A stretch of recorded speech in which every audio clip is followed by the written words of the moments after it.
আসসালামু আলাইকুম। চলে আসলাম সবুজ টমেটোর একটা রেসিপি নিয়ে, যেটা আপনাদের খুব ভালো লাগবে। খুব শর্টকাট আর খুব তাড়াতাড়ি হয়ে যায় আর খেতে খুবই মজা। তো আমি প্রথমে টমেটোগুলো একদম পরিষ্কার করে ধুয়ে এভাবে কেটে নিলাম। সাথে 2টো আলুও কুচিয়ে নিয়েছি। পেঁয়াজ, রসুন, কাঁচামরিচ কুচি। তো তেল গরম করে ফেললাম। এবার রসুন কুচিটা আমি আগে দিচ্ছি। রসুনটা সামান্য একটু ভাজবো আগে, এর জন্য আগে রসুন কুচিটা দিয়ে নিলাম। তো তারপর আজকের এই রেসিপিটা শীতের দিনে গরম গরম ভাতের সাথে, রুটির সাথে কিন্তু অনেক মজা। আমরা যে কোনো সময় একটু চাটনি টাইপের হবে খাবারটা, ভাজিটা। তো এবার পেঁয়াজ দিয়ে দিচ্ছি, দেখুন। পেঁয়াজটা দিয়ে আবার একটু নাড়বো। খুব মজার একটা খাবার হবে, আপনারা যখন টেস্ট করবেন তখন বুঝতে পারবেন বাসায় তৈরি করলে।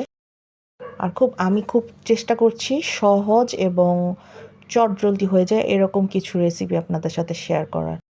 তো এই যে হালকা একটা সোনালি টাইপ কালার চলে আসছে, পুরোপুরি বাদামি আমি করব না, কারণ এর চেয়ে বেশি করলে আবার পরে পুড়ে যেতে পারে। পুরোটাই ভাজা ভাজা হবে, পানি দেব না।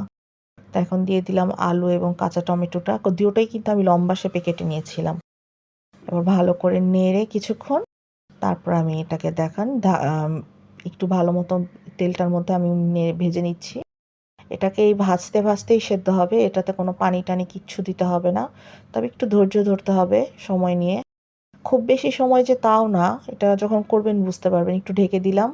এখনও কিন্তু আমি লবণ টবণ কিচ্ছু দেইনি, কোনো মশলাও না। জাস্ট রসুন, পেঁয়াজ এবং তারপর কাঁচা টমেটো এবং আলু ভালো মতো ভাজতে হচ্ছে, নেড়ে নেড়ে সব দিক থেকে ঘুরিয়ে। আমি যে কড়াইটাতে করছি এটা একটি লোহার কড়াই। আমারও অভ্যেস ভাজি টাইপ আইটেমগুলি এই ধরনের পাত্রে করার। এটা খুব ভালো গরম হয়ে যায়, করতে সুবিধা হয়। এই পর্যায়ে আমি একটু লবণ দিয়ে দিলাম। লবণটা দিয়ে আবার ভালো মতো মিক্স করব। এখানে কিন্তু একটু লবণও দেব, খাবারের স্বাদের যেটা প্রয়োজন আমাদের। আর স্বাদটা বাড়ানোর জন্য একটু চিনিও দেব। এই যে দিয়ে দিলাম সামান্য চিনি। চিনিটা দিয়ে আবার ভালো মতো মিক্স করে নেড়ে নেড়ে ভেজে নেব। তারপর আবার একটু ঢাকাও দিয়ে রাখবো, দেখবেন। তো একটু ভালো মতো নেড়ে নিচ্ছি, যাতে ভালো মতো লবণ চিনিটা মিক্স হয়ে যায়। তারপরে এ পর্যায়ে আবার একটু ঢেকে দিচ্ছি।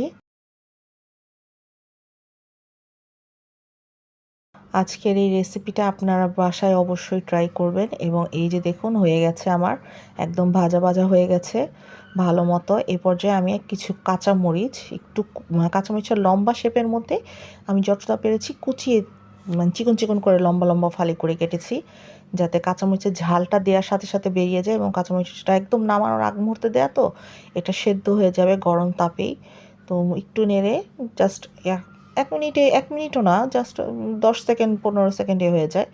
দিয়ে একটু ভালো মতো এইভাবে নেড়ে বাস এবার নামিয়ে নিলাম। হয়ে গেল আমার কাঁচা টমেটো এবং আলুর সবজি। এটা রুটি এবং ভাতের সাথে খুব মজাদার। তো আজকে এই পর্যন্তই। আল্লাহ হাফেজ।